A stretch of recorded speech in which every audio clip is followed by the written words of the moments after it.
খ্রিস্টপূর্ব 261 অব্দ। দয়া নদীর জল তখন লাল। কলিঙ্গ যুদ্ধে 1,00,000 মানুষের মৃত্যু দেখে স্তব্ধ হয়ে দাঁড়িয়ে আছেন এক সম্রাট। তিনি সম্রাট অশোক। কিন্তু এই রক্তগঙ্গা বিজয়ী অশোককে আনন্দ দিল না, দিল এক গভীর অপরাধবোধ। এখান থেকেই শুরু হলো ইতিহাসের এক অভূতপূর্ব রূপান্তর। চণ্ডাশোক থেকে ধর্মাশোক হয়ে ওঠার গল্প। যুদ্ধের তলোয়ার ধুয়ে মুছে অশোক গ্রহণ করলেন বৌদ্ধ ধর্ম। কিন্তু তার শাসন কেবল ধর্মপ্রচারে সীমাবদ্ধ ছিল না, তিনি প্রবর্তন করলেন ধম্ম।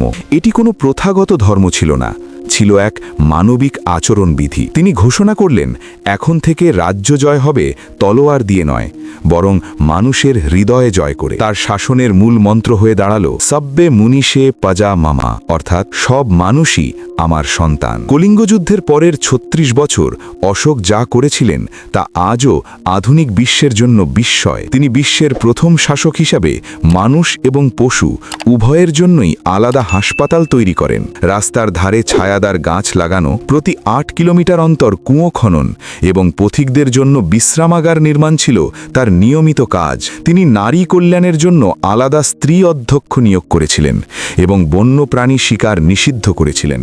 অশোক তার বাণী পৌঁছে দিতে পাহাড়ের গায়ে ও বিশাল পাথরের স্তম্ভে খোদাই করালেন অনুশাসন। এই শিলালিপিগুলো ছিল সাধারণ মানুষের ভাষায়, প্রাকৃতে। নিজের পুত্র মহেন্দ্র আর কন্যা সংঘমিত্রাকে তিনি পাঠালেন শ্রীলঙ্কায়। তার দূত পৌঁছে গেল গ্রিস, সিরিয়া আর মিশরে। যুদ্ধবাজ এক সম্রাট হয়ে উঠলেন বিশ্বশান্তির অগ্রদূত।